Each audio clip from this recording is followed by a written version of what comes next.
Selamat siang Bapak Ibu. Perkenalkan, kami dari CGB Angkatan 5 dari Kabupaten Kendal.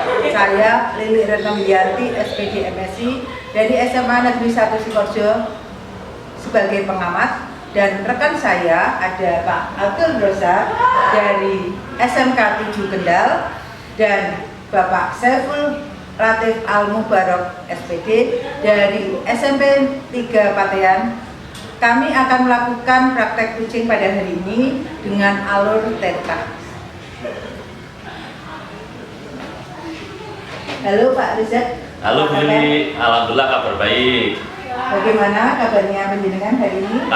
Kabar baik, sehat, dan ini kenyang karena ini barusan makan banyak sama Bu Lili ini.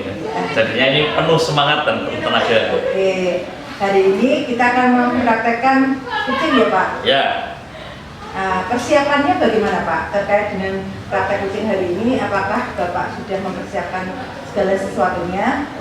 Ya, jadi untuk persiapan coaching hari ini, alhamdulillah saya sudah mempersiapkan seoptimal mungkin. Pertama, saya sudah membaca materi-materi tentang pelaksanaan coaching alur TETA itu bagaimana, TETA itu apa saja, terus bagaimana peran-peran seorang coach, kompetensinya apa, itu sudah saya baca-baca. Kemudian selain itu saya juga sudah komunikasi dengan coach tentang topik yang nanti akan kita bicarakan dan sebagainya. Jadi kita tidak langsung nanti spontanitas, tapi juga tetap harus ada kegiatan praobservasi. Karena kan ini coach ini akan ibaratnya orang yang akan saya coaching, akan saya observasi, jadi tetap harus ada obrolan di awal. Jadi sehingga nanti pas pelaksanaan coaching itu berlangsung, kami itu komunikasinya sudah lancar. Seperti itu.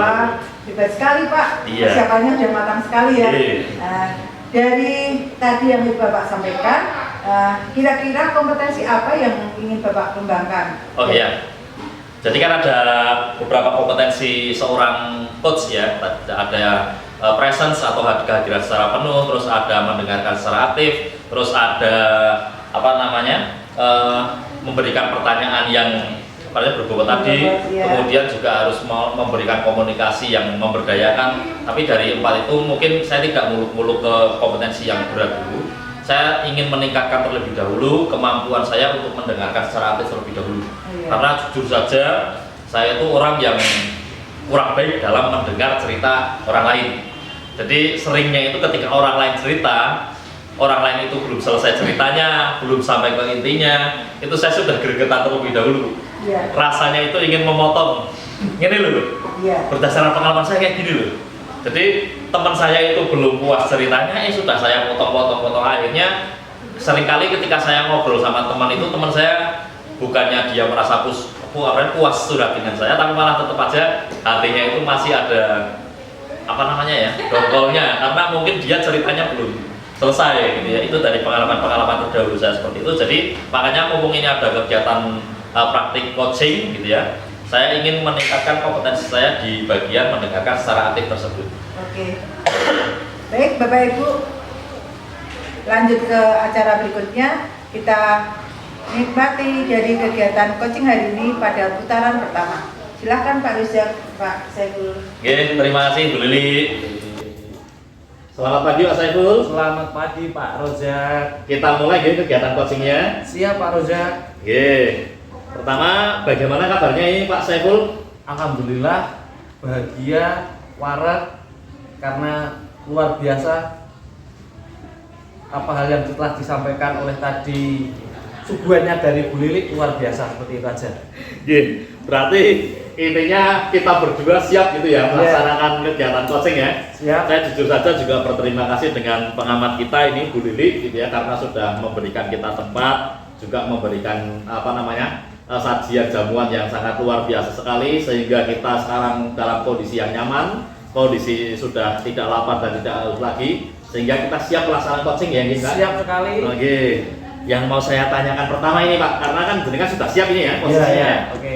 Yang mau saya tanyakan pertama itu kira-kira topik yang akan kita bahas pada kegiatan coaching hari ini apa? Kira-kira yang sekarang ini sedang dirasakan mengganjal di perasaan atau hatinya Pak Saiful sekarang itu apa? Yang mengganjal itu terutama adalah rasa bosan Pak. Bosan apa Pak? Jadi saya itu sempat merasa jenuh yang luar biasa Pak, dimana mengajar itu menjadi nomor 2 setelah kegiatan saya di luar ya Pak, seperti itu yang membuat saya rasanya jenuh luar biasa. Ya. Berarti bisa dikatakan itu apa namanya, sekarang itu Pak Saiful itu sudah menempatkan mengajari itu di bagian kedua, padahal kan kita tahu guru itu kewajiban utamanya kan mengajar Pak ya. Betul. Apakah Pak itu bisa kita katakan juga Pak Saiful itu sudah kehilangan motivasi apa ya? Sepertinya seperti itu, ada ruh yang hilang ya. Ada ruh di dalam dunia pendidikan itu sedikit berkurang lah Pak, seperti itu. Yang tadinya itu sangat termotivasi, akhirnya cara basa Jawa itu ngeluh-ngeluhan seperti itu. Oke. Berarti intinya sekarang bisa kita tangkap masalahnya adalah motivasinya Pak Saiful gitu ya. Sebagai seorang guru itu sudah mulai berkurang, sehingga menempatkan kewajiban utamanya mengajar itu malah justru sebagai kegiatan nomor 2 dibandingkan dengan tugas-tugas tambahannya yang lain. Seperti itu ya. Sekarang sebelum kita berlangkah lanjut, saya mau tanya tujuan yang ingin dicapai oleh Pak Saiful gitu ya, setelah kita melakukan coaching ini apa dengan Pak Saiful juga tentang motivasi. Harapan saya adalah saya mengalami perubahan minimal bisa mengembalikan fokus di dalam dunia pendidikan. I see. Berarti bisa dikatakan juga Pak Saiful ingin mengembalikan motivasi mengajar lagi yang dulu juga ada gitu ya. Gitu. Oke, sekarang saya mau tanya Pak Saiful. Pak Saiful itu kan seorang guru. Kuliahnya juga pendidikan ya dulu ya. Iya, dulu pendidikan. Nah, yang saya tanyakan adalah dulu ketika Pak Saiful mengambil kuliah jurusan pendidikan, itu apakah sesuai dengan passionnya Pak Saiful atau mungkin ada alasan lain? Kalau fashionnya sebenarnya sedikit melenceng Pak, jadi itu terjadi bahasanya perang batin antara keinginan saya dengan orang tua berbeda, karena saya dulu sama dengan Pak Ozak, sama dari jurusan STM yang notabene saya harus lintas mapel, itu konflik batin yang luar biasa, itu yang saya alami Pak. Jadi saya sempat mandek di tengah jalan 1 semester, lanjut tidak. Tapi kemudian saya ingat bahwasanya ada orang tua yang tiap hari harus mengeluarkan keringat, tiap pagi harus pergi ke sawah untuk mencangkul, bahkan harus memanen hasil ladang buat nyamonilah. Itulah Pak, kenapa akhirnya saya harus kuliah sampai selesai. Entah itu nanti setelah selesai saya harus bagaimana, seperti itu. Itu awalnya. Wow, belum selesai. Iya. Kemudian sementara saya sekolah dulu Pak. Nanti soal di belakang itu saya jadi seperti apa kan saya tidak tahu. Yang jelas saya percaya dengan Tuhan, seperti itu. Wow, menarik sekali ini. Berarti kan intinya kegiatan perkuliahannya Pak Saiful itu sebenarnya penuh perjuangan ya Pak ya? Bisa dikatakan seperti itu. Jadi tadi kan ada ceritanya sempat berhenti lanjut, mungkin cuti lanjut gitu ya. Cuma akhirnya sampai pada suatu titik Pak Saiful itu menemukan sebuah nilai kebajikan, nilai keyakinan bahwa Pak Saiful itu harus menjadi seorang anak yang berbakti kepada orang tua, gitu ya. Dan dengan nilai keyakinan itu akhirnya Pak Saiful bisa menyelesaikan perkuliahan, benar nggak Pak? Iya, seperti itu. Oke, pertanyaan selanjutnya Pak Saiful.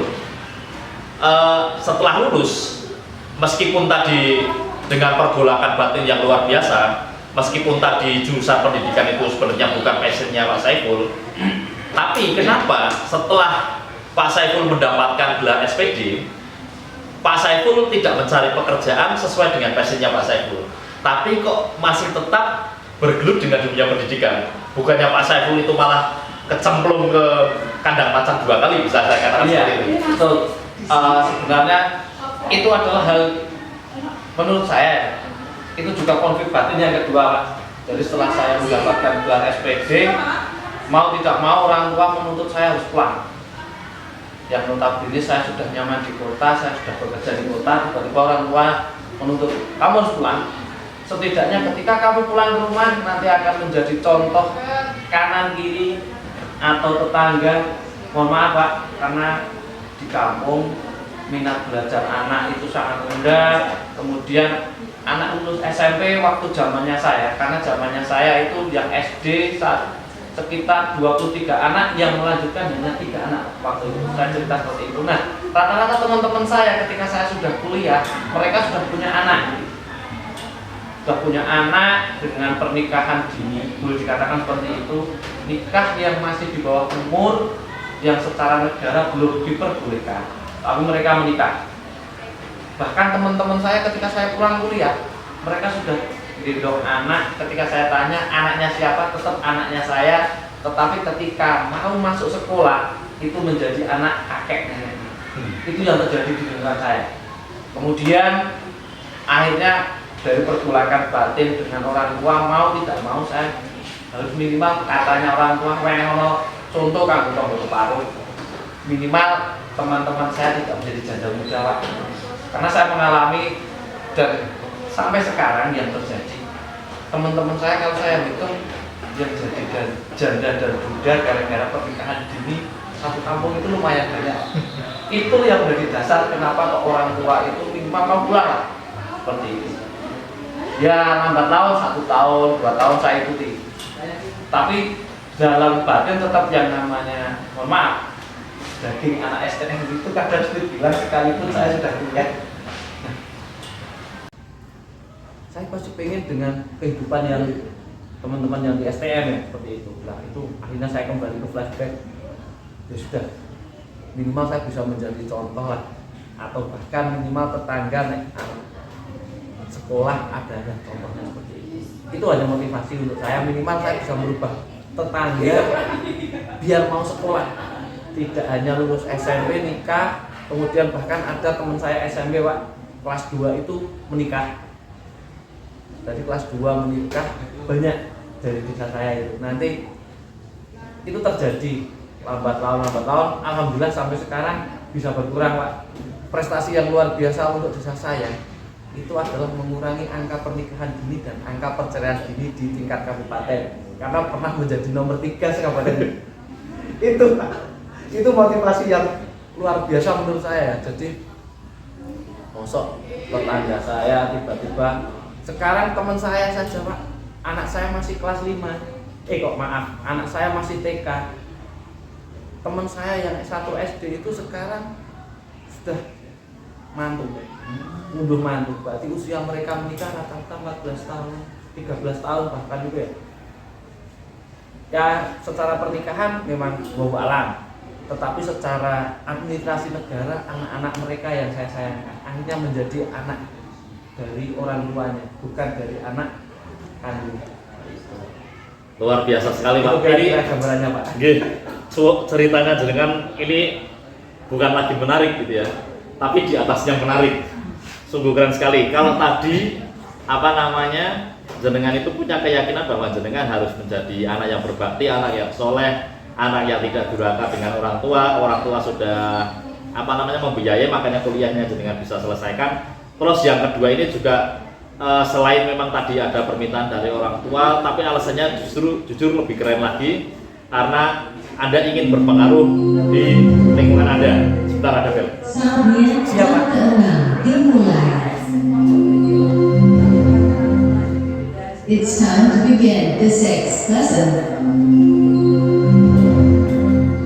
Oke, saya lanjutkan. Jenengan kalau saya lihat itu kan berarti punya nilai bahwa saya sarjana, otomatis pendidikan saya di kampung itu berbeda dengan teman-teman saya di kampung, maka saya di sini harus menjadi orang yang berdampak bagi kampung saya. Saya harus memberikan pendidikan edukasi tentang bagaimana berumah tangga kepada tetangga-tetangga saya, bagaimana masyarakat saya, sehingga jenengan kan akhirnya terbuka mata hatinya untuk menjadi seorang guru. Punya tujuan seperti itu ya Pak? Iya. Tapi tadi yang saya juga notice gitu ya, bahwa jenengan itu mengalami konflik batin itu berkali-kali. Tapi meskipun itu mengalami konflik batin, tapi jenengan itu masih tetap mau melaksanakan. Itu hebatnya jenengan di situ. Nah, yang saya mau tanyakan adalah ketika jenengan menghadapi konflik batin itu, apa yang jenengan lakukan untuk bisa ibaratnya itu akhirnya jenengan itu bisa meminggirkan egonya jenengan? Otomatis kan ketika ada konflik batin seperti itu kan hal yang harus Anda lakukan dengan Anda yang inginkan itu kan bertentangan. Tapi pada akhirnya jenengan mau melakukannya. Nah, ketika terjadi konflik batin itu, yang jenengan lakukan apa sehingga ego Anda itu bisa disingkirkan gitu? Oke. Ketika saya harus menceritakan masalah konflik batin, benar yang dikatakan Pak Royak, kalau orang Jawa, lah mungkin ini hikmahnya Pak, saya dipaksa masuk kuliah bahasa Jawa, saya diajari di bahasa Jawa itu lebih. Jadi menerima keadaan sekalipun itu keadaan itu sangat tidak mengenakan bagi saya. Jadi saya anggap ini adalah keberkahan ketika saya dipaksa kamu harus mengambil jurusan bahasa Jawa, padahal saya dari jurusan teknik STM seperti dengan dulu. Nah, mungkin itu hikmahnya akhirnya saya bisa mencoba di antara rasa ngeluh-ngeluhnya saya dan rasa saya stagnan saya seperti itu, dan ditambah dengan sekarang mungkin banyak motivasi dari teman-teman. Kalau saya berhenti di tengah jalan, mungkin banyak motivasi dari teman-teman, wes terus noleh mulang seperti itu kan. Tapi pada dasarnya sempat saya itu Pak ingin berhenti untuk menjadi seorang guru. Jadi sekitar 3 tahun 4 tahun saya mengajar, saya harus membagi waktu di mana saya harus mengajar, di sisi lain saya harus nyambi Pak. Jadi saya harus nyambi antara sambian saya dengan pekerjaan saya menjadi seorang pendidik yang mulia. Kadang saya harus merelakan waktu menjadi pendidik seperti itu kan. Jam sekian harus sampai sekolah, ternyata di tengah perjalanan saya belum sampai. Itu ada perasaan yang luar biasa. Itu juga konflik batin Pak sebenarnya. Masih pantaskah saya mengajar sedangkan banyak waktu saya gunakan untuk di luar. Seperti itu Pak. Itu kira-kira kemudian saya harus meninggalkan anak pagi hari itu pertama Pak. Jadi karena saya harus berangkat malam kemudian pagi, itu ada perasaan yang luar biasa. Masih pantaskah seperti itu? Saya tanya ke teman-teman, jawabannya teman-teman bahkan para senior yang lebih lama dilakoni seperti itu. Sempat mengajukan surat pengunduran diri Pak, pengen berhenti untuk menjadi guru. Oh ya ini kok serak pantas ketika saya harus mendidik, saya belum bisa memberikan contoh. Surat pengunduran diri saya ajukan, jawabannya kepala sekolah jangan pernah menulis surat pengunduran diri. Lakoni seperti itu Pak. Ya sampai sekarang, terlepas nanti apakah saya bisa maksimal dengan anak, harapan saya bisa maksimal. Seperti itu, mungkin seperti Pak Roza atau mungkin seperti Bu Lilik yang luar biasa seperti itu. Itu gambar saya. Oke.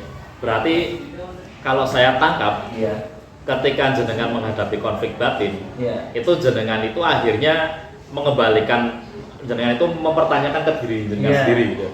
Masih pantaskah saya sebagai seorang guru? Itu pertanyaan yang keren sebenarnya, yang saya catat, saya garis bawahi. Justru dengan pertanyaan itu menampar Pak Saiful, akhirnya membuat motivasinya Pak Saiful bangkit lagi. Gitu ya? Iya, dengan seperti pertanyaan tadi ya. Masih pantaskah saya menjadi seorang guru? Oke, keren sekali. Nah, sekarang kita kaitkan dengan permasalahan yang saat ini. Iya. Nah, gitu ya. Saat ini tadi bisa saya tangkap bahwa Pak Saiful itu kan sudah menomor 2 kan ngajar. Iya, betul. Malah lebih mengutamakan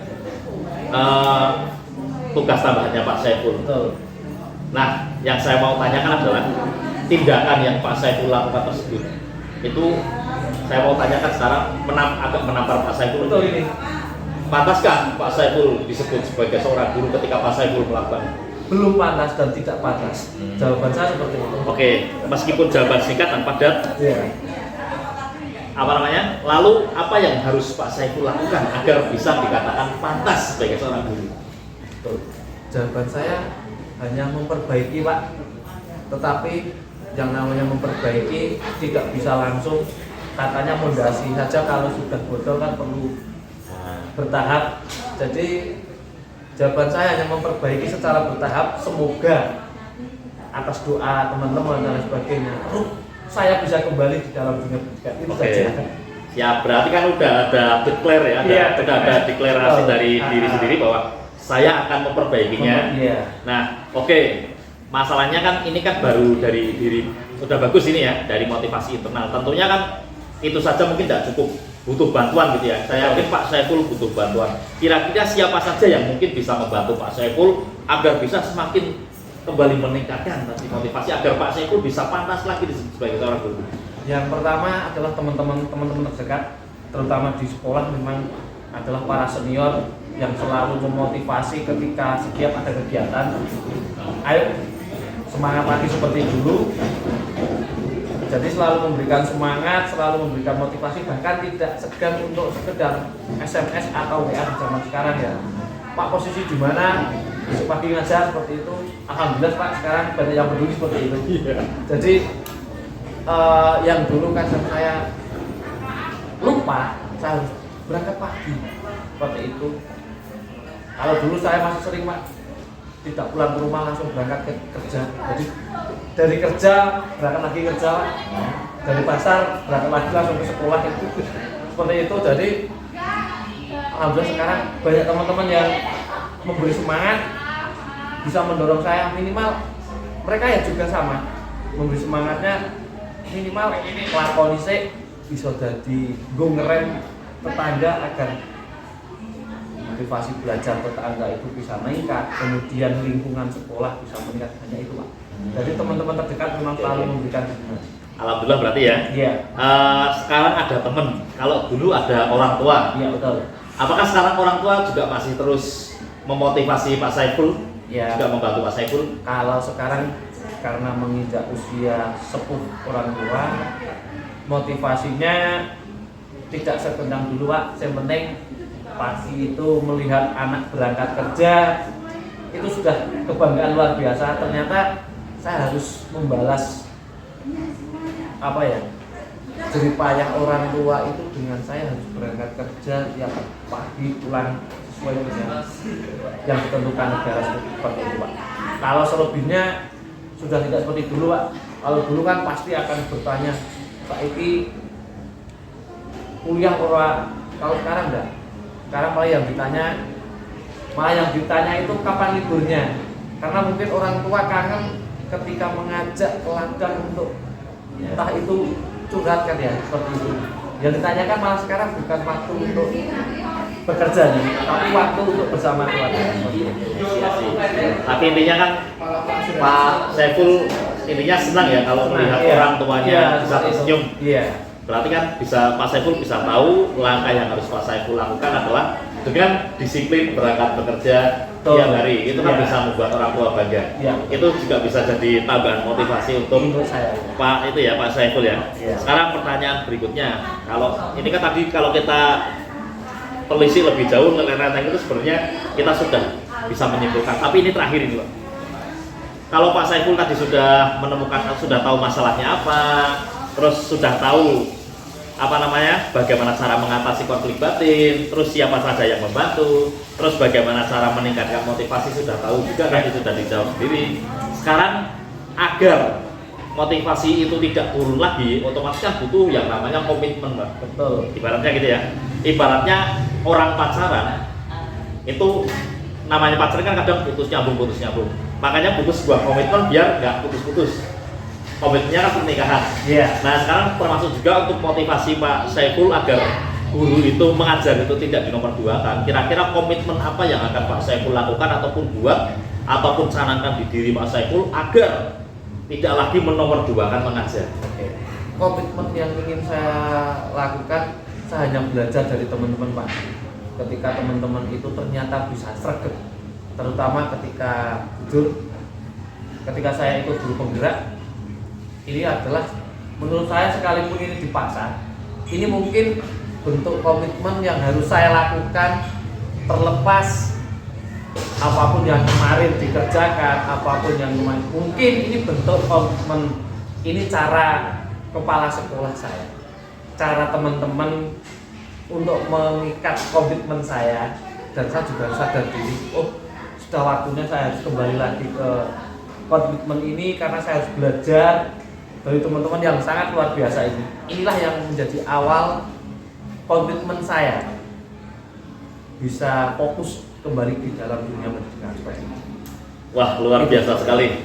Ini bisa saya simpulkan terakhir gitu ya. Jadi masalahnya Pak Saiful itu adalah tadi menomorduakan mengajar. Iya. Karena motivasi mengajarnya memang sudah hilang, tapi dari telisik masa lalu latar belakangnya Pak Saiful sebenarnya kan juga sudah menghadapi konflik batin ini berulang kali. Iya. Tapi Pak Saiful tadi sudah berulang kali pula lolos dan akhirnya mengembalikan lagi motivasinya.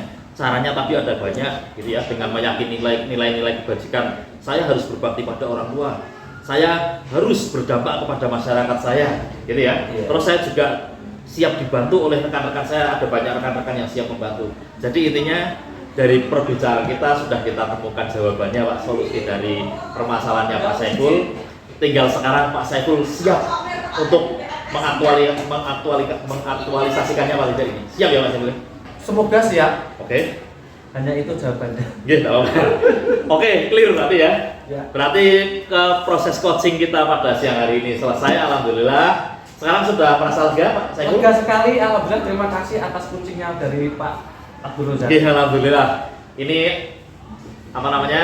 Alhamdulillah kita sudah melaksanakan proses coaching gitu ya. Coachingnya yang benar-benar coaching, bukan coaching yang berbunyi meong-meong. Iya. Kalau itu harus kita ngasih makan Pak. Kalau Iya. itu. Gitu ya. Iya. Berarti sekarang saya kembalikan ke moderator dan pengamat. Monggo kepada Bu Lili, Iya. silakan. Oke Pak Reza, Ya Bu Lili. kita lanjut untuk refleksi kali ini. Kita berada di ruangan ya Pak? Ya Bu. Karena tadi hujan Pak, akhirnya kita pindah ke sini.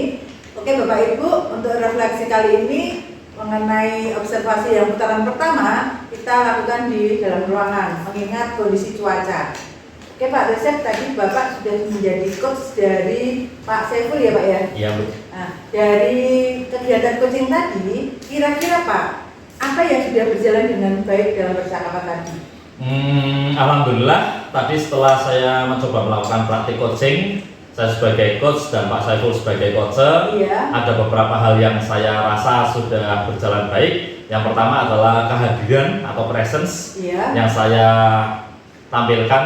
Saya merasa sudah hadir sepenuhnya. Ketika Pak Saiful tadi cerita, saya mendengarkan dengan baik, saya mencoba menangkap seluruh hal-hal detail yang diceritakan oleh Pak Saiful, gitu ya. Nah, terus kemudian dari yang semua yang saya tangkap itu saya mencoba untuk memberikan pertanyaan-pertanyaan yang memantik gitu ya kepada Pak Saiful sehingga bisa menstimulus, bisa mendorong Pak Saiful untuk bisa menemukan solusi-solusi dari permasalahannya. Sehingga saya rasa tadi percakapan saya, coaching saya dengan Pak Saiful itu merupakan sebuah percakapan atau komunikasi yang sudah memberdayakan. Saya kira seperti itu. Oke. Yang kedua Pak, apa yang masih perlu diperbaiki atau ditingkatkan Pak kira-kira dari coaching tadi? Ya, betul sekali. Jadi menurut saya yang paling perlu saya tingkatkan itu adalah kemampuan mendengar aktif Bu, gitu ya. Iya. Jadi selama ini itu tadi mungkin Ibu sudah lihat sendiri. Iya. Ketika Pak Saiful ngomong itu saya kok sempat ingin gitu. Iya. Oh, ternyata belum selesai Pak Saiful. Iya, iya. Akhirnya saya berhenti langsung menahan diri. Susah gitu Bu ya. Jadi rasanya ketika Pak Saiful ngomong ya belum selesai itu saya sudah ingin masuk.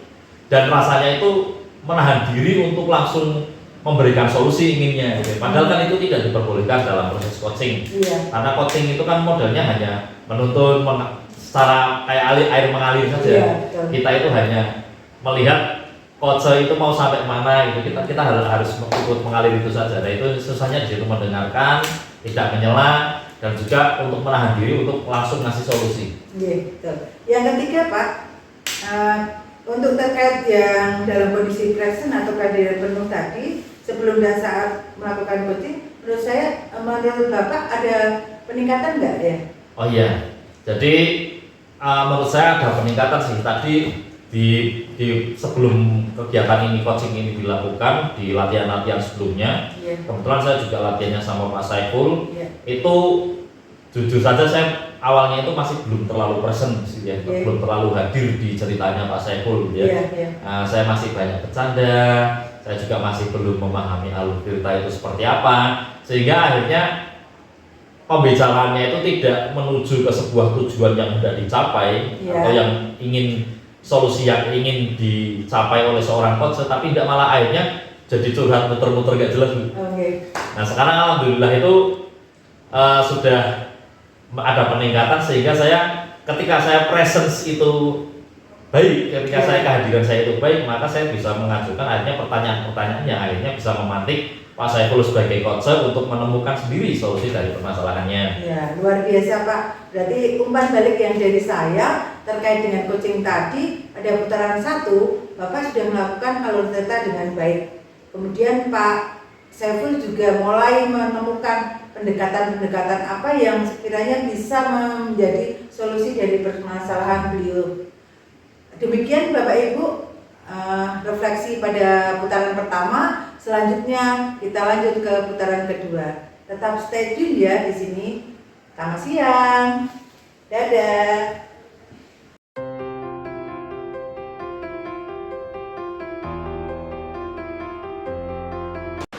Oke, selamat siang teman-teman.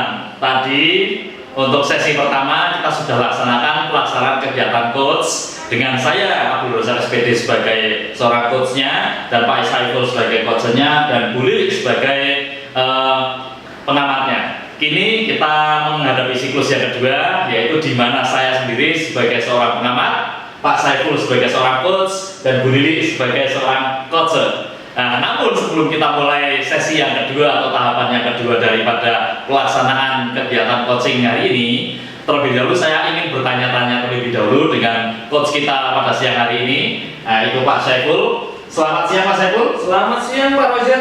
Bagaimana kabarnya? Alhamdulillah baik, walaupun disertai hujan. Gitu ya. Iya. Jadi ini karena hujan kita jadi berpindah tempat ya. Iya, betul. Nah, benar sekali. Jadi ini ya salah satu perjuangan kami bertiga. Tadi kami syuting di luar, tapi karena hujan jadi suaranya keblotak gitu ya. Akhirnya kita sekarang pindah ke dalam sebuah ruangan yang tertutup sehingga kita proses syuting menjadi bisa terus berlanjut. Itu artinya menandakan bahwa kita adalah seorang yang dulu penggerak, seorang yang pantang menyerah terhadap keadaan. Keadaan apapun tetap hajar pokoknya. Seperti itu. Benar ya Mas Saiful ya? Betul. Gimana Pak Saiful, sudah siap untuk pelaksanaan coaching ini? Siap. Tadi kan sudah sesi pertama sudah gitu ya, setengah jam kita itu kan pasti lelah. Betul. Nah sekarang apakah kondisinya sudah membaik atau gimana? Recovery tubuh cukup bagus. Tadi kita berlari-lari dari luar masuk ke ruangan. Ternyata setelah kita berhenti sejenak istirahat, sudah siap lagi untuk mengikuti yang season kedua. Oke, berarti ini secara fisik siap Pak ya? Ya. Apalagi ini ruangannya ber-AC Pak. Betul. Jadi ini lebih nyaman Pak ya? Ya. Terus kemudian kalau secara fisik Pak Saiful sudah siap untuk melaksanakan kegiatan coaching, berikutnya secara persiapan yang lain, hal-hal yang sudah disiapkan Pak Saiful untuk menjadi coach, apakah sudah dipersiapkan dengan baik? Insya Allah sudah saya siapkan, apalagi yang akan saya coaching adalah orang yang luar biasa. Mungkin saya butuh persiapan agar nanti saya bisa mengarah dan menuntun beliau pada proses yang ingin diharapkan seperti itu. Seperti itu ya. Oke. Itu kan tadi ibaratnya siap gitu ya. Nah, kira-kira hal-hal apa saja yang sudah dilakukan ataupun dipersiapkan oleh Pak Saiful ini?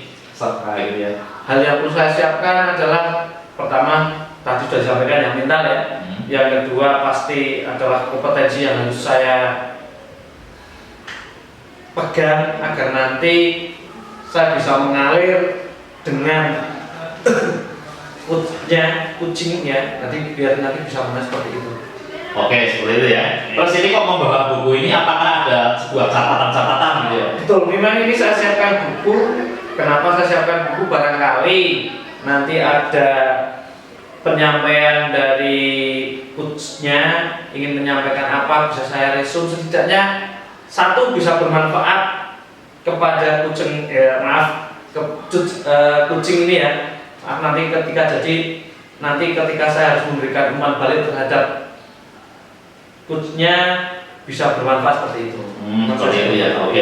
Berarti sudah siap ya. Terus ini kan kita tahu nih, gitu ya, bahwa coaching yang baik itu kan salah satunya menggunakan percakapan tirta, gitu ya. Nah dari percakapan tirta kira-kira yang paling sulit menurut Pak Saiful itu bagaimananya? Yang paling sulit menurut saya apakah di bagian awal menanyakan tujuan, mengidentifikasi masalah, ataupun mungkin di merancang itunya tindak lanjut, ataupun mungkin di tindak lanjut ya, karena setelah nanti kok saya bisa memberikan mengalir tirtakan air ya, mungkin air akan naik kembali ke atas, pasti akan turun ke bawah seperti hari ini yang hujan itu.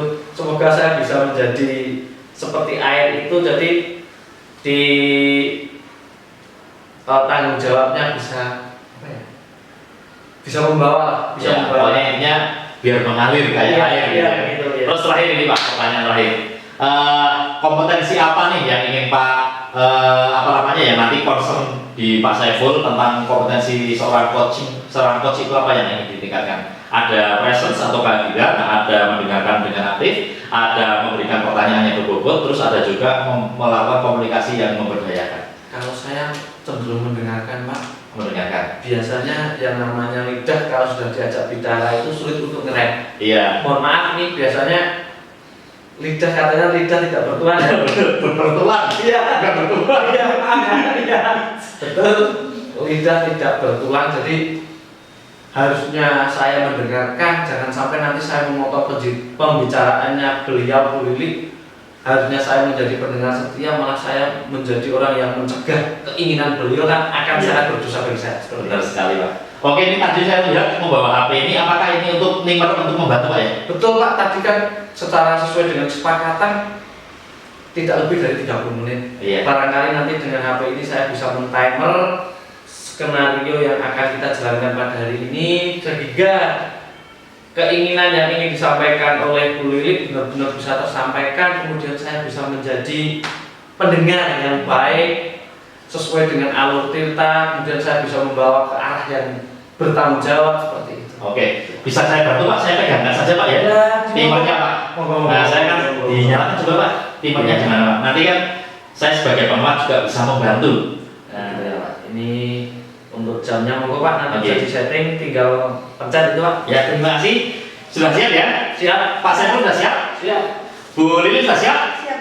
Oke, karena dari coach sama coach juga sudah siap, langsung saja kita saksikan praktik coaching yang keren. Pastikan jangan sampai di skip ataupun ditinggalkan. Siapkan Bapak Ibu kopi dan snacknya agar kita bisa belajar bersama-sama bagaimana cara coaching yang baik dan benar. Langsung saja kita saksikan.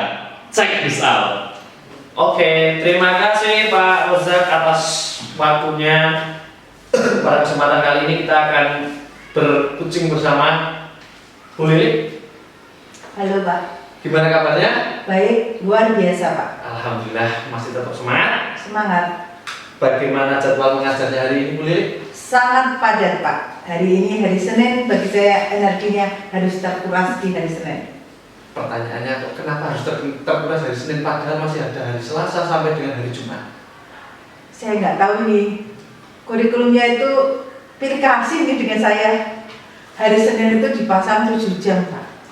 7 jam sudah kelasnya naik turun, area luas sekali, ada 3 hektar loh Pak di sini tuh. Wah, luar biasa. Dari pojok sana kelas 11 MIPA 4, Ya. nanti 2 jam di sana, setelah itu pindah jam saya harus naik ke atas lantai 2. Dari lantai 2 turun lagi ke lantai bawah, pojok lagi 11 MIPA 3. Itu di hari Senin. Ya. Kira-kira dari hari Senin yang luar biasa ini ada nggak problem yang ingin panjenengan sampaikan?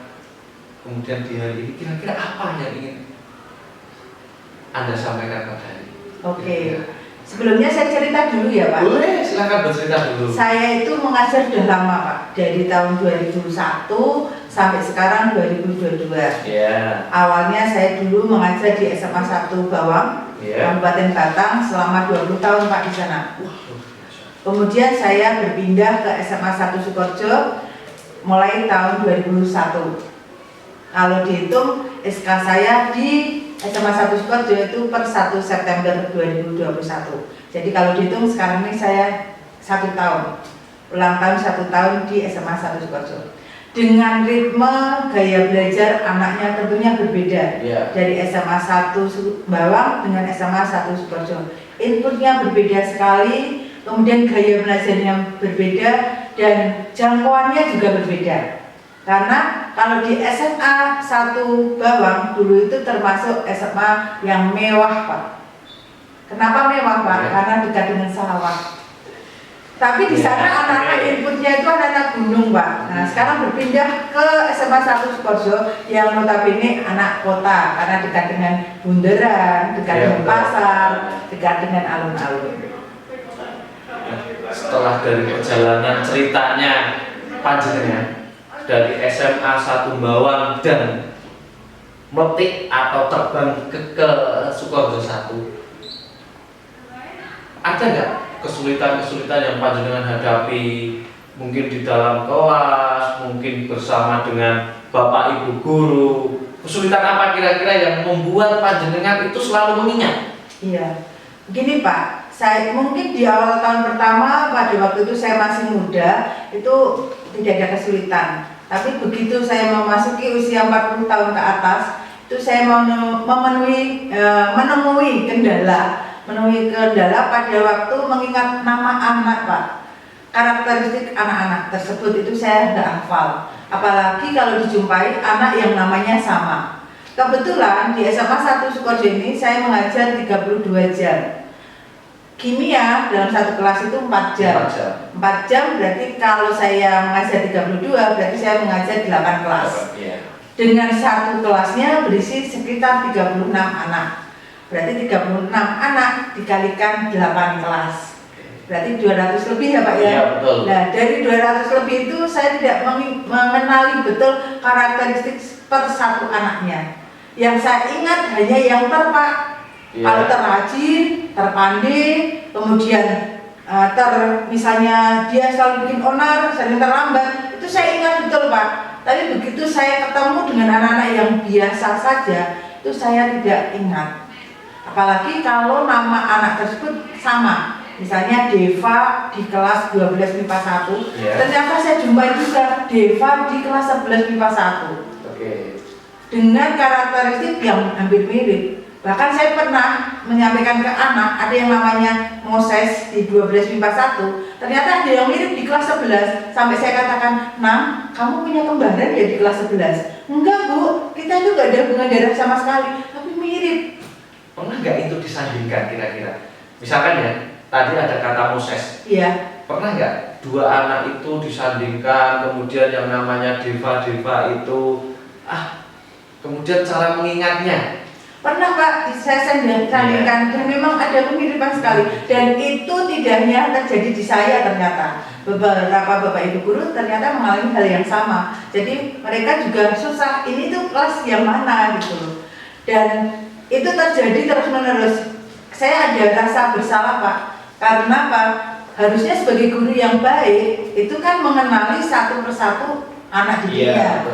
Dan mengenali karakteristik masing-masing anak. Apa saya akan tetap seperti itu terus memberi anak? Ya udah, kalau anak itu tidak menonjol, saya pukul rata semua 80 semua. Kayaknya nggak adil ya Pak, kalau saya seperti itu. Iya. Dari yang menurut panjenengan, kan berarti ada anak-anak yang di tengah ya, kategori nakal tidak, pintar tidak, iya. Tetapi mereka juga memiliki hak yang sama untuk belajar. Ketika belajar, porsinya kira-kira sama enggak? Prosesnya, pendampingannya, dan lain sebagainya. Kira-kira solusi panjenengan, pendampingannya panjenengan gimana waktu itu? Sebenarnya saya juga sudah mulai membuat analisis Pak.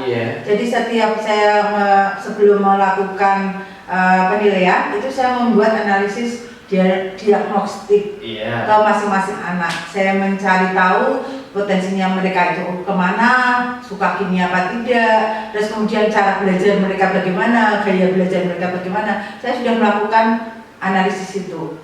Tapi dengan berjalannya waktu, saya tetap masih ada kendala menghafalkan anak.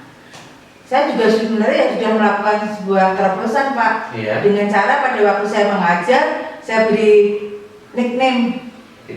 Anak-anak saya bawa kertas yang dari origami, itu kan kertasnya berwarna-warni. Terus kemudian saya beri nama sesuai dengan nama kelas yang saya ampu saat itu. Kemudian saya tempelkan di meja, baju mereka masing-masing.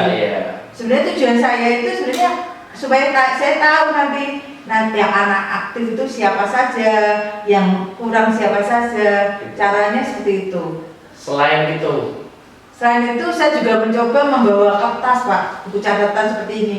Saya tulis di situ, tidak langsung ke daftar nilai karena takutnya kalau langsung ke daftar nilai saya salah menilai. Jadi saya membawa kertas, saya print daftar nilai sementara, kemudian saya catat ini Deva kelas berapa, jangan sampai saya keliru karena banyak sekali anak-anak itu namanya mirip-mirip semua Pak. Ya. Jadi ada bahkan nama Deva itu ada di 3 kelas atau 4 kelas Pak, namanya sama. Ya. Oke, jika untuk mengingat 8 kelas dengan per kelas itu 36, Iya. saya yakin tidak hanya panjenengan yang akan mengalami kesulitan. Berikutnya, jadi wali kelas tidak? Kebetulan iya Pak, saya wali kelas Pak, kelas 1243 Pak. Pertanyaan saya, padahal jadi wali kelas dari anak-anak IPA kelas 12 otomatis berarti kelas akhir ya? Iya, kelas 12. Panjenengan pernah ngajar kelas 7-nya? Kelas 10-nya. 10-nya? Kebetulan di sini itu tidak mengikuti Pak.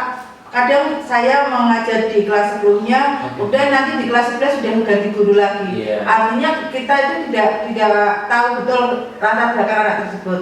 Tapi biasanya pada waktu pembagian kelas, kurikulum menyampaikan saya jatahnya mengajar di kelas mana saja, itu saya biasanya menemui guru yang mengajar sebelumnya. Kebetulan saya partnernya saat ini adalah Budia. Jadi saya biasanya menemui Budia, Bu, saya nanti mengajar di kelas 12. Nyusahu Bu, saya meminta data anak yang kelas 11-nya seperti apa. Itu solusi yang saya ambil. Ketika panjenengan mulai mengajar di kelas 12, basic di kelas 10, di kelas 11 belum ya? Belum. Jadi belum sama sekali kenal, kemudian tiba-tiba menjadi seorang wali kelas. Iya. Begitu. Nah, wali kelas saya yakin akan berinteraksi juga dengan mengenal nama anak ya Bu. Iya, betul. Kira-kira langsung hafal nggak? Atau panjenengan ada yang beberapa tidak hafal? Kemudian bagaimana solusinya? Bagaimana cara jenengan untuk mengenal karakter anak-anak itu? Kira-kira bagaimana? Kalau dari 36 anak itu, saya biasanya yang pertama itu dari postur Pak. Kalau postur tubuhnya karakteristiknya dia unik, Iya. itu saya langsung hafal Pak. Misalnya di situ paling gede gitu, Betul. itu saya hafal. Atau paling kecil, itu saya hafal. Kemudian anak-anaknya itu kalau dia menonjol misalnya sering datang terlambat, itu saya Iya. hafal. Kemudian anak yang ranking 1, itu saya hafal Pak. Kemudian berarti ada ranking 5 sampai sekian Iya, yang juga butuh perhatian. iya. Iya. Bagaimana kira-kira caranya untuk menghafal nama-nama anak tersebut agar perasaannya jenengan tidak merasa bersalah nanti ini anak saya, tetapi kok saya tidak tahu anaknya, harus saya panggil siapa? Opo Sileh atau Sinan atau Sino, bagaimana? Kira-kira. Saya biasanya komunikasinya tidak hanya secara luring Pak, Iya, tapi daring. betul. Jadi saya membuat grup komunitas di kelas itu dengan meminta mereka menuliskan nama lengkapnya. Kadang anak-anak SMA itu anaknya Pak, Iya. menulis namanya misalnya nama panggilan, Iya. telahan gitu loh, Iya, telahan, misalnya iya. Ciput atau Iya, siapa. iya. Saya meminta mereka menuliskan nama lengkap mereka dengan harapan jika saya komunikasi saya tahu oh ini Arnov kelas 1243, Iya. oh ini namanya Dava kelas 1243. Jadi saya meminta mereka menuliskan nama lengkapnya. Ketika membuat pembelajaran daring, Ya. apakah keseluruhan kelas itu dalam satu grup? Tidak Pak, kebetulan Atau masing-masing kelas? saya ada 8 grup Pak. Grup? Iya. Terus cara untuk melaksanakan pembelajaran di dalam daring, padahal tadi katanya Pak saya kesulitan untuk mengingat nama-namanya. Bagaimana cara membedakannya ketika itu terjadi di dalam pembelajaran murid? Iya. Kalau daring kan tadi namanya sudah terlihat ya Pak, Iya. komunikasinya sudah terbaca. Oh, ini punyanya Adam, ini punyanya Dava. Nah pada waktu saya mengajar di kelas, tadi saya sudah mengatur ke penjenengan, saya meminta mereka menuliskan nama. Tapi itu pun namanya anak SMA Pak, ada yang nyelelek Pak. Saya suruh menuliskan namanya mereka, namanya diganti Pak. Jadi kayak ngerjain saya Pak. Gitu. Dan akhirnya menjadikan mungkin ada peran batin atau mungkin emosi juga. Iya, ada yang gregetan, tapi katanya kalau di kurikulum Merdeka kan nggak boleh marah Pak. Iya. Terus bagaimana cara mengatasi kemarahan agar tidak marah yang positif menurut saya? Iya. bagaimana cara panjenengan untuk mengatasi marah yang positif agar anak-anak itu bisa menulis namanya dengan benar? Nah, biasanya gini, anak-anak nama itu kan doa ya nak. Iya. Nah, kalau nama kamu misalnya nama kamu saya ubah menjadi nama yang lain, boleh nggak? Ya nggak boleh bu, itu. Jadi mereka akhirnya, oh iya ya, berarti nama itu doa, berarti harus saya tuliskan sesuai apa yang diberikan oleh orang tuanya. Jadi ketika tadi permasalahan panjenengan mulai dari menghafal nama, kemudian sudah membuat nickname. Iya. Selanjutnya ketika sampai pada proses penilaian, kan kita tidak akan mungkin menilai anak Iya. yang namanya orang pasti punya rasa welas asih, Iya. tapi juga tidak akan menilai orang dengan memangkas kata. Iya. Trik agar tidak mengurangi penilaian dengan cara memangkas kata, apa yang panjenengan lakukan? Karena proses guru kan tetap ada ulangan ya. Iya. Nggak mungkin kita pembelajaran ke orang ulangan. Iya. Mosok orang tugas dan lain sebagainya. Caranya yang paling tepat menurut panjenengan kira-kira bagaimana? Saya membuat analisis Pak, analisis ulangan itu. Iya. Kemudian saya juga mendata, oh anak ini kemampuannya seberapa. Oh, nah biasanya saya kalau yang anak-anak dia berada di grup bawah itu saya undang, saya kumpulkan dulu. Kenapa kok bisa grade-nya di bawah? Yeah. Kemudian saya lakukan kayak wawancara itu. Kemudian selanjutnya bagian mana yang masih kurang. Jadi kayak saya memberikan remedi tapi tidak langsung serta-merta memberikan soal itu tidak. Biasanya saya ajak bicara dulu, dongeng dulu. Ya. Terus anak-anak yang kelasnya di atas yang nilainya sudah tinggi juga sama. Saya ajak ngobrol dulu, kemudian saya berikan pengayaan. Pengayaannya bisa berupa pembelajaran, diberikan yang tingkatannya lebih tinggi, atau bisa juga dengan memberikan kayak video yang kelanjutan dari materi yang sudah saya ajarkan. Jadi tingkatannya lebih tinggi. Terus kalau kebetulan kan kalau saya kan kimia ya Pak, kimia itu kan praktikum di laboratorium. Nah, di laboratorium itu kan mereka biasanya pakai jas praktikum. Nah, pada waktu pakai jas praktikum itu mereka saya bagi-bagi menjadi kelompok Pak. Kenapa kok saya bagi kelompok? Karena kalau klasikal, gerombol itu mirip semua, apalagi kalau pakai jilbab Pak. Anak-anak yang berjilbab itu kan menurut saya wajahnya itu kayak sama semua. Jadi saya susah membedakan. Tapi kalau anak yang laki-laki itu lebih mudah Pak. Kalau yang berjilbab kan agak susah. Nah itu saya buat kelompok. Saya buat kelompok kecil-kecil di dalam jas praktikumnya kan sudah ada namanya itu. Nah biasanya 4 atau 5. Nah 4-5 itu ada maksudnya sebenarnya. Di situ saya berarti dekati, kemudian saya sambil mengamati prosesnya mereka, sambil saya baca ininya, terus saya catat. Karena saya punya kelemahan itu. Dari kelemahan itu sebenarnya sudah mulai tertutupi ya, dari kegiatan ulangan dan lain sebagainya. Ada rasa yang mengganjal. Iya. Ketika semua sudah menemukan solusi. Iya. Dari yang hafal, dari yang belum hafal, dari solusinya itu ada nggak kira-kira nilai yang menurut saya itu bahasanya nilai tembak? Terjadi nggak ketika panjenengan sudah mulai menuliskan nickname, kemudian mengalami pengamatan, pernah nggak melakukan nilai tembak yang dalam kategorinya alah ini saya samaratakan karena saya punya kekurangan di bidang ini? Jujur iya Pak.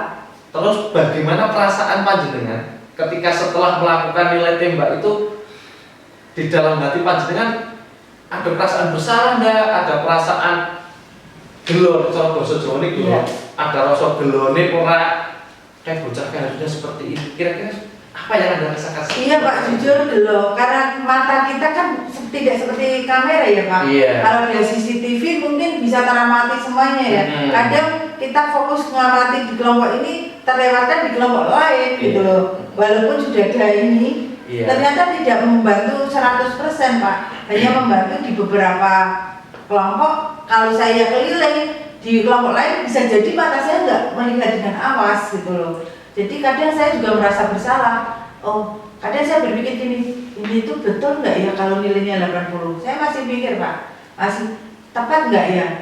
Bahkan ada Pak kejadian anak protes dengan saya lewat WA. Bu, saya itu kayaknya nggak 80 loh Bu kimia gitu. Kok bisa? Iya, Ibu salah menilai saya gitu. Ada ya Pak pernah yang protes seperti itu? Ketika sudah terjadi protes seperti itu, langkah berikutnya selain nickname, kemudian pengamatan ketika pada proses pembelajaran, ada nggak pendekatan ibu yang lakukan untuk mengenali secara masing-masing anak? Misalkan anak ini kok kategori tengah, pernah nggak didekati secara pribadi, kemudian dikelompokkan agar saya juga mudah mengingat anak-anak tersebut? Ada Pak. Saat itu saya pernah mau manggil anak tersebut yang Iya. protes itu. Karena kalau di dalam ruangan kan kasihan ya anak Iya, itu. Saya betul. ajak ke ruang BK, saya ajak ngobrol. Kelihatannya yang terlewatkan bagian mana gitu. Ini loh Bu, saya itu mengumpulkan tugas, tapi kok Ibu memberikan nilai saya 0 gitu. Begitu, iya. Pada waktu itu. Iya. Terus dan tugas kamu letakkan di mana gitu loh. Terus saya tanya, setelah saya telusuri, ternyata dia meletakkannya tidak di meja saya Pak. Jadi meja kami itu berdampingan antara guru kimia satu dan kimia satunya lagi. Betul. Ternyata dia meletakkan di meja teman saya. Lah kebetulan namanya sama Pak. Ada teman guru dan juga namanya sama. Anaknya. Oh, anaknya. begitu. Anaknya di kelas saya ada, di kelasnya teman Betul. saya namanya mirip gitu loh. Dan dia kadang anak-anak sini itu walaupun sudah kelas 11 MIPA 1, buku catatannya itu kan dari kelas 10. Iya. Nah, di sini sampulnya itu tidak diganti gitu loh, Pak. Akhirnya dari hal itu ada nggak kesepakatan yang itu kan kesalahpahaman ya? Ya. Dan kesalahpahaman itu ada perbaikan tidak antara panjenengan dengan Iya, terus saya juga perbaikannya ada Pak, saya minta maaf Pak. Oh iya, minta maaf kalau salah ya. Coba ditunjukkan buku tugasnya di mana. Terus dia mencari buku tugasnya ketemu, ditunjukkan ke saya.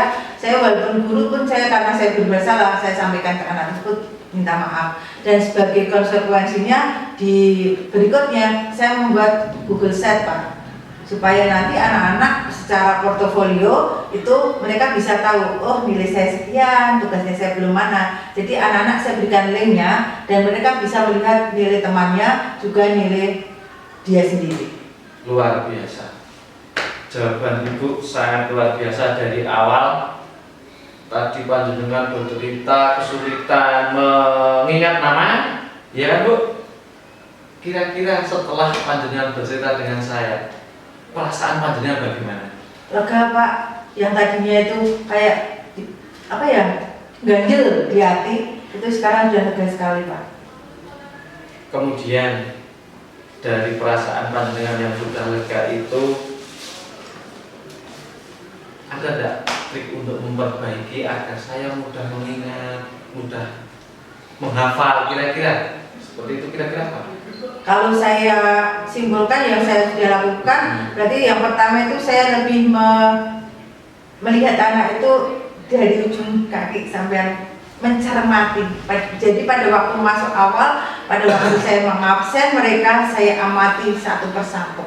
Walaupun memang butuh waktu yang lama, tidak apa-apa Pak, karena itu memang saya akui kelemahan saya. Yang kedua, saya mengajar ke mereka, ya saya tetap memperlakukan mereka dengan memasang nickname. Kemudian yang ketiga, saya berusaha supaya nanti transparan ke anak didik saya membuat Google Sheet, portofolio digital, saya kirim linknya ke mereka, jadi mereka merasa nyaman dan aman. Luar biasa. Ternyata kucing kita bagus seperti itu. Jadi saya hanya mendampingi apa yang panjenengan sampaikan dari awal, mulai dari kesulitan menghafal nama, mulai tadi membuatkan nickname, sampai menulis dengan catatan kecil. Itu sebenarnya adalah solusi yang panjenengan temukan dari awal sampai ketika bercerita dengan saya. Jadi solusi itu ternyata yang menemukan bukan saya, tapi panjenengan sendirilah. Ternyata kesabaran panjenengan berhasil luar biasa pada hari ini. Yeay, akhirnya kita tadi sudah menyaksikan proses coaching yang dilakukan oleh Coach Saiful, Pak Saiful, dan juga coachnya adalah Bu Lili. Seru sekali kan ya, menarik juga tadi prosesnya bisa kita lihat bagaimana Pak Saiful mendampingi menuntun Bu Lili untuk menemukan solusi dari permasalahan yang Bu Lili alami. Keren sekali. Namun sebelum kita berpindah ke sesi berikutnya, terlebih dahulu kita harus melakukan refleksi apa yang sudah kita lakukan selama proses coaching yang barusan kita laksanakan. Mari kita laksanakan refleksinya. Pak Saiful, Iya. bagaimana rasanya ini sudah melaksanakan coaching? Perasaannya luar biasa pokoknya. Harus bisa menata bahasa, harus bisa menata kalimat untuk mengajak bicara kerja seperti itu. Terutama Bu Lili yang lebih senior usia, lebih senior pengalaman daripada saya. Oh iya, jadi menambah pengalaman baru juga lah ya. Iya, menambah pengalaman. Harusnya saya yang di coach, malah ini beliau yang minta. Seperti itu. Tapi intinya kita semua harus memang sebagai calon guru penggerak itu harus memiliki kemampuan coaching lah gitu ya. Karena nanti insya Allah kita kan diproyeksikan akan menjadi kepala sekolah, di mana kepala sekolah itu nanti kan kita harus bisa melakukan proses coaching kepada para pegawai-pegawai kita seperti itu. Oke, Iya. dari proses coaching yang sudah dilaksanakan tadi, hal apa saja Pak yang sudah berlangsung dengan baik menurut Pak Saiful? Yang sudah baik menurut saya adalah terjadi percakapan yang kedua belah pihak, kemudian saya bisa mencoba untuk menjadi pendengar setia. Itu menurut pandangan saya. Seperti itu ya. Iya. Oke, terus kemudian tadi berkaitan dengan pendengar yang setia tadi gitu ya, kayak lagunya Jigustik gitu ya, setia gitu ya. Tadi kan di awal praobservasi gitu ya, kita sudah sepakat bahwa proses coaching ini dan kompetensi sebagai coach yang akan ditingkatkan oleh Pak Saiful itu adalah kompetensi mendengarkan yang aktif. Menurut Pak Saiful, apakah setelah Pak Saiful melakukan proses coaching dengan Bu Lili ini, kompetensi mendengarkan aktif dari Pak Saiful itu apakah sudah meningkat apa belum? Kemudian apa alasannya? Kalau secara pribadi baru meningkat 1 strip dan masih perlu saya tingkatkan lagi karena saya masih ingin mengekat percakapannya Bu Lili yang seharusnya saya menjadi pendengar yang cukup mendengarkan. Kemudian sebisa mungkin saya kembali mengarahkan, ternyata hal tersebut belum sepenuhnya saya lakukan. Oke, luar biasa sekali. Sekarang saya mau tanya, ibaratnya itu skala bensin gitu ya. Tadi kan sudah naik 1 strip. Yang saya mau tanya, kalau skala bensin kan ada 5 misal. 5 itu full, 0 itu tidak ada gitu ya. Kalau di observasi tadi, stripnya itu di strip berapa, terus setelah melaksanakan coaching itu stripnya sekarang di berapa? Kalau tadi pra itu mungkin stripnya mendekati 0, baru sekitar 1. Setelah mencoba untuk coaching baru naik 1 strip, berarti 2. Berarti yang awalnya kata pedik sekarang jadi 2. Iya, semoga. Tidak apa-apa, meskipun baru 2 tapi kan itu setidaknya ada peningkatan Pak. Iya. Dan namanya orang berproses, orang belajar itu kan sepanjang hayat. Kita tidak ada tidak ada sebuah penghakiman bahwa naiknya sedikit berarti proses coachingnya tidak bagus. Itu tidak. Yang namanya proses pembelajaran itu adalah berlangsung selama-lamanya sepanjang hayat. Jadi awalnya praobservasi masih ketat-ketik ini ya tadi skalanya, terus sekarang naik jadi 2, tidak masalah Pak. Nanti selanjutnya kita tingkatkan sampai full di posisi 5 Pak, gitu ya Pak ya. Jadi biar nanti mobilnya bisa jalan jarak jauh Pak. Mobilnya ini ibaratnya kan sekolahnya Bapak nanti. Betul. Seperti itu. Nah, kan ya. Terus untuk refleksi atau umpan balik dari saya untuk ke Pak Saiful, memang kita ketahui Bapak Ibu ya. Jadi yang namanya alur cerita itu memang dalam sebuah percakapan itu kadang memang tidak terlihat, gitu ya. Kadang tidak terlihat, kadang sebenarnya yang tadi disampaikan di awal seperti yang tadi di awal gitu ya. Ketika Pak Saiful menanyakan tentang topik yang akan dibicarakan, Pak Saiful tidak langsung mengatakan, Bu Lili, kita topiknya yang nanti akan kita bicarakan apa enggak, tapi Pak Saiful menggunakan pertanyaan-pertanyaan lain sehingga tidak terlihat seperti itu. Cuma memang tadi ada beberapa alur cerita yang harusnya sudah dilewati, Pak Saiful mengembalikannya lagi. Seperti tadi ada proses identifikasi di bagian akhir dan sebagainya, itu harusnya sudah tidak terjadi lagi Pak. Cuma sekali lagi, umpan balik dari saya itu bukan untuk menghakimi atau menjudge Pak Saiful. Ini murni untuk koreksi bersama agar kita bisa melaksanakan coaching lebih baik lagi ke depannya bersama-sama. Ngoten nggih Mas Saiful? Ya, Sudah cukup puas dengan pelaksanaan coaching pada siang hari ini? cukup puas, luar biasa, sangat menarik, menambah wawasan untuk saya saat juga sih. Oke, bagus. Terus untuk Bu Lili gimana lega? Lega Pak. Oke, alhamdulillah. Karena Pak Saiful sudah puas dan Bu Lili sudah lega, maka kita tutup sesi ketiga kali ini. Setelah ini Bapak Ibu jangan beranjak kemana-mana. Videonya di pause dulu saja. Bapak Ibu bikin kopi lagi, siapkan cemilan lagi, karena setelah ini akan ada siklus ketiga atau tahap ketiga proses coaching di mana Bu Lili akan menjadi seorang coach, saya menjadi coacher, dan Pak Saiful menjadi pengamatnya. Pastinya akan lebih seru dari sesi pertama dan sesi kedua. Makanya jangan beranjak kemana-mana. Kita saksikan proses berikutnya, proses ketiga setelah ini. Sekian, mantap.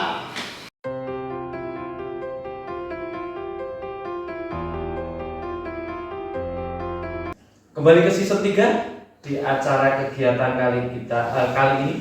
Tadi sudah season pertama yang dimulai dengan saya sendiri, kemudian Bu Lili, kemudian ini yang terakhir Pak Reza. Masih semangat semuanya teman-teman? Semangat. Oke, di tengah hujan rintik-rintik dan hujan deras tadi, ternyata teman-teman kita masih semangat untuk mengikuti kegiatan coaching. Yang satu akan jadi coach, yang satu akan jadi kuacer. Kuce ya. Kuce kalau kuce dengan coach, yang penting tidak menjadi wajib. Oke. Ternyata teman-teman masih semangat. Ya. Pada kesempatan kali ini nanti yang akan menjadi coach adalah Bu Lili. Masih semangat Bu Lili? Semangat. Oke, ada yang ingin disampaikan dulu sebelum nanti menjadi coach yang baik untuk seorang coach Pak Luhut? Ada yang ingin disampaikan? Kira-kira apa? Kira-kira saya sudah mempersiapkan diri Pak untuk menghadapi Pak Rozak. Mudah-mudahan nanti bisa sesuai dengan yang diharapkan. Kompetensi yang ingin Anda capai nanti ketika menjadi seorang coach kira-kira apa? Memberikan pertanyaan yang berbobot ya Pak, sesuai dengan bobot tubuh saya. Yeah, like this. Semakin berat pertanyaannya maka akan semakin berbobot juga rasa ketika nanti kita melakukan coaching dari pagi tadi kurang lebih jam 8 kita tag sampai jam sekitar setengah 2. Pak Royak sudah siap untuk mengeluarkan unek-unek, mengeluarkan isi otak? Sangat siap sekali ya. Ini sudah ingin sekali rasa ingin curhat ke Bu Lili. Ya. Yang penting curhatnya curhat yang positif dan membangun ya, oke teman-teman? Oke. Sepenuhnya saya serahkan pada season ketiga ini kepada coach Bu Lili. Monggo Bu Lili. Oke Pak, terima kasih Pak Saiful. Halo Pak Rozak, apa kabar? Halo Bu Lili, alhamdulillah kabar baik. Ya, beberapa hari yang lalu Pak Rozak pernah WA saya ya, terkait ingin ngobrol dengan saya. Nah, saya sudah menerima WA dari penjenengan dan kita janjian hari ini. Kebetulan saya juga ada waktu, penjenengan ada waktu. Kemudian apa kabarnya penjenengan hari ini? Sehat? Ini sehat, baik dan juga bahagia. Terus juga meskipun tadi pagi deg-degan, tapi sekarang sudah mulai agak tenang karena tadi pagi kan di tempat kami masih ada PTS. Jadi kebetulan saya kan ketua panitianya karena saya wakakur itu. Jadi ketika saya meninggalkan sekolah saya untuk kesini untuk syuting ini kan, jadi tadi masih agak deg-degan. Cuman sekarang udah agak lega karena PTS-nya kan sudah selesai jam 11 tadi sudah selesai. Saya dilapori oleh staf saya kalau pelaksanaannya lancar, jadi sekarang nyaman. Oke, sip. Mudah-mudahan 30 menit ke depan nanti kita akan memperoleh hal-hal yang bagus ya Pak ya, dan berefek positif untuk penjenengan sendiri. Kira-kira Pak, apa sih yang menjadi permasalahan Bapak sehingga Bapak tidak mau mengutarakan lewat WA? Iya, jadi saya tidak mau mengutarakan lewat WA. Satu karena ini ceritanya panjang gitu ya. Saya nanti keriting dari saya kalau menulis WA. Terus kedua, kelemahannya WA itu kan takutnya itu feel-nya nggak dapat Bu. Makanya saya kan janjian dengan Ibu, kita luring saja, kita ketemuan saja. jadi ibaratnya itu apa yang saya ceritakan itu Ibu Lili itu bisa melihat langsung gitu ya, bagaimana raut muka saya, bagaimana perasaan saya. Jadi mungkin Bu Lili bisa lebih merasakan apa yang saya rasakan itu. Terus apa yang saya rasakan sekarang yang membuat saya terbebani itu adalah jujur saja Bu gitu ya, saya itu di sekolah saya itu diberikan tugas tambahan yang sangat banyak ya. Nah, jadi saya sebagai guru tugas wajib saya adalah mengajar memang. Tapi saya itu kan guru jurusan. Kalau di SMK kan berbeda dengan SMA atau SMP. Kalau di SMA dan SMP kan mapelnya umum semua. Kalau di SMK itu ada mapel kompetensi keahlian, kejuruan namanya. Nah, saya itu guru kejuruan. Nah, di SMK itu struktur kurikulumnya itu jamnya itu lebih banyak untuk guru jurusan. Otomatis itu membuat jam mengajar saya jadi banyak. Tapi itu sebenarnya nggak masalah karena itu tugas utama saya. Yang jadi masalah itu setelahnya. Karena saya diberikan tugas tambahan yang banyak. Yang pertama adalah sebagai seorang wakil kepala sekolah bidang kurikulum. Nah, ini jujur saja memberatkan saya gitu ya, kurikulum ini, karena memang kurikulum itu kegiatannya banyak sekali, kontinu dan berkesinambungan, tidak ada jedanya. Setelah PTS ini selesai nanti lanjut supervisi akademik selesai nanti lanjut PKB selesai nanti lanjut PAS gitu ya. PAS selesai nanti tompo rapot, baru tompo rapot selesai nanti bulan Januari saya mikir lagi PKL anak, terus mikir lagi buat apa namanya untuk UKK kalau di SMK ada UKK dan seterusnya. Itu berjalan terus, itu benar-benar menyita waktu saya seperti itu. Nah, jadi mengajar banyak, terus ada tambahan UKK. Dan ini tidak selesai sampai di sini Bu. Saya masih diberikan tugas tambahan lain oleh kepala sekolah saya, yaitu menjadi seorang PLT Kasubag Tata Usaha. Nah, karena kebetulan di sekolah saya itu karena sekolah yang paling muda di Kabupaten Kendal, PNS-nya itu sedikit. Ya, karena kan syarat menjadi PLT Kasubag TU itu golongan pangkatnya minimal 3B. Di tempat kami waktu saya sebelum diangkat itu ya, yang di atas 3B itu cuma 2 orang, saya dan Pak Wiku namanya ya. Nah, Pak Wiku waktu itu tidak mau gitu ya, jadi pilihannya cuma ada saya. Akhirnya saya diangkat jadi PLT Kasubag TU, dan itu memang SK-nya bukan dari SK sekolah tapi langsung dari SK dinas. Nah, jadi itu, dan itu kan tidak hanya sekedar SK atau jabatan formalitas Bu, tapi saya memang harus melakukan itu dengan baik gitu ya. Nah, saya mengatur tenaga pendidikan. Kalau tadi di Wakapur itu kan saya mengatur siswa dan gurunya. Nah, kalau di PLT Kasubag TU itu saya mengatur tenaga pendidikannya. Jadi di sekolah itu saya merasa, wah kok saya kayak kepala sekolah ya. Semuanya saya atur gitu. Nah, itu jujur memberatkan. Ditambah bonus satu lagi Bu. Ini sebenarnya apa namanya nggak memberatkan. Namun saya tidak menyesali dengan yang keempat ini, cuma memang menyita waktu. Jadi April kemarin itu istri saya melahirkan anak pertama saya. Nah, sekarang otomatis ini kan bulan Oktober, otomatis anak saya baru berumur 5 bulan. Nah, 5 bulan itu kan masih repot-repotnya nggak bisa ditinggalkan, harus dijaga terus. Nah, itu makanya kalau zaman dulu sebelum saya menikah ataupun sebelum punya anak, itu kan ketika pekerjaan di sekolah itu saya belum selesai, itu bisa saya teruskan di rumah. Nah, kalau sekarang nggak bisa karena setengah 4 bel pulang kita, itu saya berjemput anak, bawa pulang anak, saya langsung ngomong anak. Nah, problemnya itu adalah satu tadi, dari semua cerita saya itu problemnya adalah saya itu mendapatkan tugas tambahan yang berlebihan, sehingga saya sulit membagi waktu saya. Akhirnya, impact-nya itu adalah pekerjaan saya nggak ada yang optimal. Di Wakapur saya keteteran, ngajar saya keteteran, di PLT Kasubag TU saya keteteran, gitu ya. Yang tidak keteteran hanya ngomong anak, alhamdulillah. Itu Bu.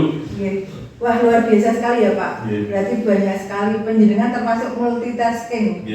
Nah, kira-kira Pak, dari apa yang Bapak utarakan tadi, Bapak sudah melakukan apa ya di selama ini supaya terjadi yang tadi Bapak utarakan keteteran tadi itu terkurangi bebannya.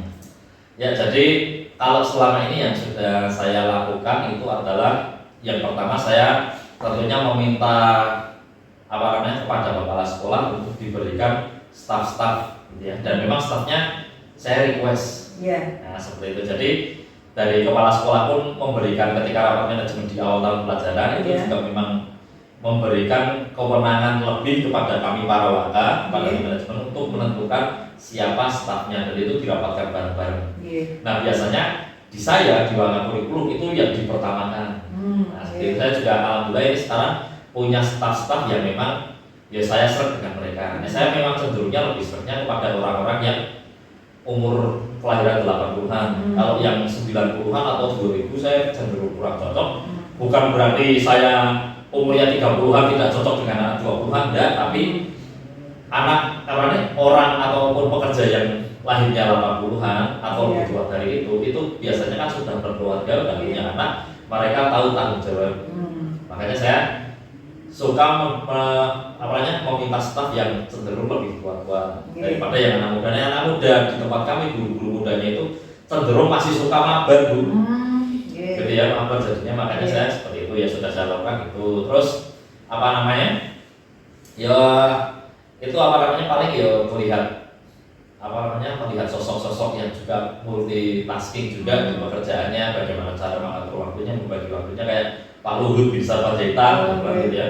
Karena Pak Saiful suka memanggil saya dengan Pak Luhut gitu ya. Dan dia kan keren banget. Meskipun awalnya Menko segala-galanya, seperti itu. Jadi dia menangani banyak kasus seperti itu. Dan hal itu tentunya bisa saya tiru seperti itu. Jadi itu saja sih. Terus untuk kaitannya rencana aksinya Pak, terkait dengan tadi Bapak sudah berusaha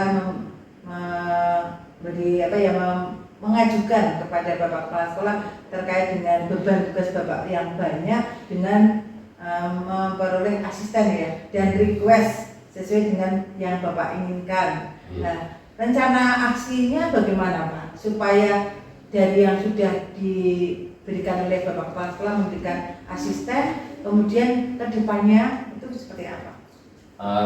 Saya sih yang ingin saya lakukan ke depannya gitu ya, karena ini kan problem saya itu kan kesusahan di membagi waktu.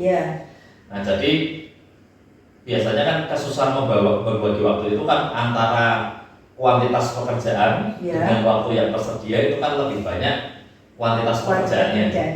Nah berarti kan yang harus saya lakukan adalah mengurai pekerjaan ini agar sesuai dengan jam kerja yang tersedia di saya. Nah mengurainya gimana? Nah kan tadi saya punya staff. Nah jadi mungkin yang akan saya lakukan adalah pemberdayaan staff, dan mungkin yang selama ini belum saya bisa lakukan gitu ya. Karena selama ini jujur saja, karena saking sibuknya saya dan saya saking ingin cepat selesainya, itu semua pekerjaan cenderung saya lakukan sendiri. Karena memang kan ada orang yang mengatakan seperti ini, kalau kamu ingin bekerja cepat, maka lakukanlah sendiri. Tapi kalau kamu ingin bekerja dalam jangka waktu yang lama, maka kerjakan bareng-bareng. Nah sedangkan tuntutan di saya itu kan adalah kepala sekolah itu kan karena tadi memberikan banyak tugas ke saya. Ketika ada sebuah tugas kan otomatis kepala sekolah ingin cepat gitu ya. Dan saya pun ingin cepat juga biar segera saya berpindah ke tugas-tugas yang lain. Nah akhirnya mindset itu kan justru bumerang buat saya gitu ya.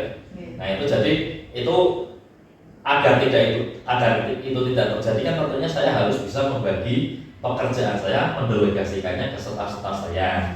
Nah seperti itu, jadi itu saja sih. Jadi saya harus rencana tindakan saya harus mendelegasikan tugas saya ke staf-staf saya, tidak semuanya harus saya kerjakan sendiri. Terus yang kedua mungkin saya harus bisa belajar lagi cara berkoordinasi yang baik. Karena tadi sih seperti ini, saya takut kalau koordinasi itu malah bikin tambah lama pekerjaannya. Nah itu ya mungkin saya belum bisa koordinasi dengan baik saja sih. Bagus, tadi Bapak sudah mengatakan bahwa akan berusaha mendelegasikan ya dengan staf-staf penjaringan, kemudian akan berkoordinasi. Memang tidak susah, sangat susah ya Pak untuk menurunkan ego kita. Dan kalau kita kerjanya lebih cepat dengan berbagi ternyata lebih lama gitu ya. Nah, terus untuk kedepannya Pak, selain rencana aksi tadi, komitmennya Bapak, sehingga dari apa yang Bapak sampaikan tadi, solusi-solusi tadi akan terlaksana dengan baik. Komitmen dari Bapak bagaimana? Ya, jadi biasanya itu kan karena saya orang Indonesia gitu ya. Orang Indonesia itu biasanya kalau tidak ada hitam di atas putih, itu mereka tidak akan mau melaksanakan suatu hal itu ataupun komitmen itu dengan baik. Nah, jadi menurut saya kedepannya gitu ya, agar saya bisa jauh lebih berkomitmen lagi, selain adanya SK, nah SK kan pasti sudah ada, jadi SK pembagian tugas beserta dengan job deskripsinya itu ada. Tapi selain itu saya mau ingin melengkapinya lagi gitu ya, kedepannya itu dengan sebuah matrik tugas. Tapi matrik tugas itu memang resmi dan ditandatangani oleh kepala sekolah, ditandatangani dan disahkan oleh kepala sekolah. Jadi kayak semacam SOP gitu sih. Nah, jadi di matriks pembagian tugas itu tidak hanya itu kan merupakan penjabaran dari job deskripsi. Jadi turunannya gini, SK. Setelah SK nanti ada susunan organisasi, pembagian. Terus setelah itu ada pembagian tugas. Pembagian tugas nanti ada job deskripsi masing-masing. Misalnya yang fakultas tugasnya apa, staf kurikulum jadinya apa, staf ini jadinya apa, tugasnya apa saja. Nah, dari job desk tadi diturunkan lagi, di breakdown lagi menjadi matriks itu tadi. Matriks pembagian tugas tadi. Nah, di matriks itu nanti ada tulisan yang lebih rinci lagi. Jadi karena breakdownnya tadi dari job desk, misal langsung to the point pelaksananya. Nah, misal pembuatan proposal PTS. Nah, berarti yang membuat misal staf saya namanya Bu Badria. Yang namanya PTS misalkan ini banyak. Ada kartu soal, ada kartu meja, ada tempelan-tempelan informasi di ruangan. Nah, itu nanti saya bagi semua sampai ke hal detail itu. Sehingga ketika hal detail itu sudah bisa saya delegasi, sudah saya bisa tuliskan tugasnya ke siapa, saya sosialisasikan juga ke staf-staf saya, sehingga nanti tidak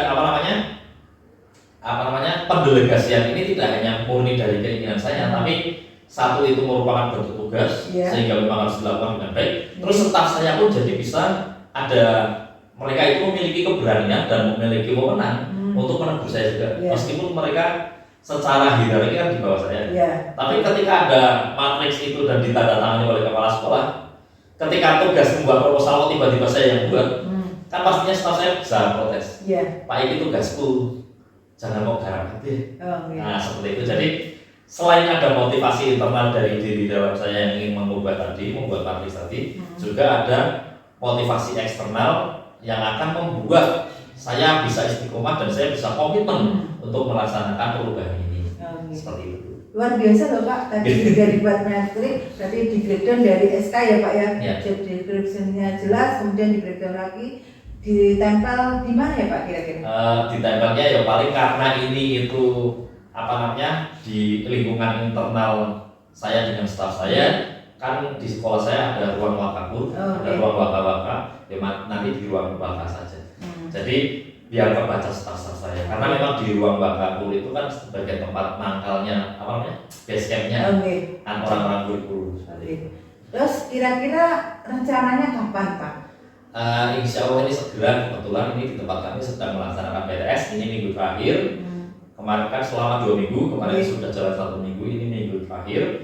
Nah, ini kan di PTS itu di tempat kami jam 11 sudah selesai, karena sudah pulang ke rumah masing-masing. Otomatis jam 11 sampai setengah 4 saya masih memiliki waktu luang untuk membahas bersama dengan teman-teman saya mengenai pembuatan matriks. Nah, tentunya pembuatan matriks ini tidak saya membuat sepenuhnya, tetap saya kolaborasi dengan staf saya. Luar biasa sekali Pak. Berarti Bapak sudah mulai berkolaborasi dengan teman-temannya.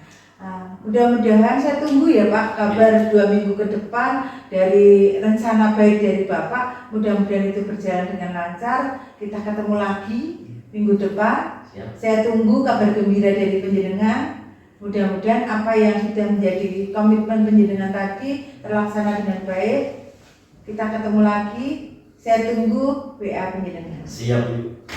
Kira-kira dari omongan atau obrolan kita tadi, bagaimana perasaan Pak Rizal? Alhamdulillah ini sudah lega, gitu ya. Tadi juga Bu Lili sudah mengarahkan. Sekarang saya jadi tahu ini kedepannya itu saya harus bagaimana agar tugas saya tidak terbebani terus. Karena selain itu membuat capek fisik saya, juga membuat capek hati saya dan capek hati istri saya. Karena yang namanya istri itu kan tidak butuh harta, tidak butuh apa, butuhnya kan perhatian. Nah, karena saya banyak tugas itu kadang kurang perhatian istri saya. Bekerja itu boleh Pak, tapi yang utama keluarga. Iya betul sekali. Demikian ya Pak ya. Kita ketemu lagi minggu depan. Saya tunggu kabar gembira dari penjaga. Siap. Sukses untuk Pak Reza. Iya Bu, terima kasih. Halo. Ya, luar biasa apa yang disampaikan terutama dari host atau host pelatih ya. Coach ya luar biasa, bisa mengarahkan dari awal sesuai dengan alurnya, dari bertanya sampai ke tindak lanjut tadi di ending ceritanya, kemudian gantian coach, bagaimana percakapannya, apakah sudah berjalan lancar sesuai yang diinginkan coach?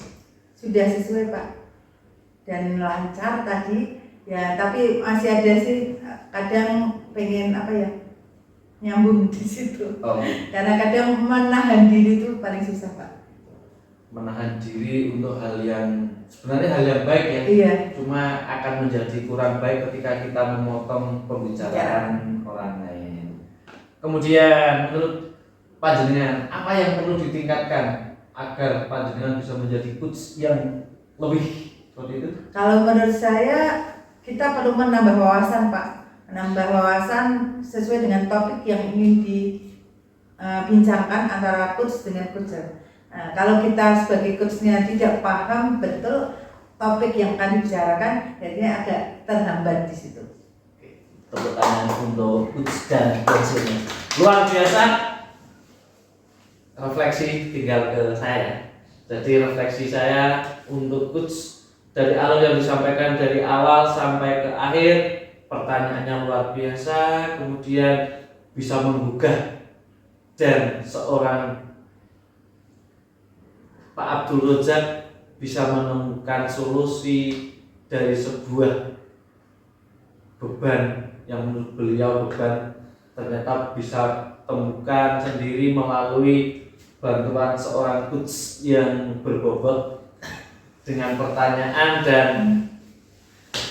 view-nya seperti itu. Ini adalah season yang terakhir. Semoga masih semangat teman-teman saya ini. Mari kita tutup dengan bahasa CGP ya. Siap. CGP Bergerak, menggerakkan. Sekian. Wassalamualaikum warahmatullahi wabarakatuh. Selamat siang. Terima kasih.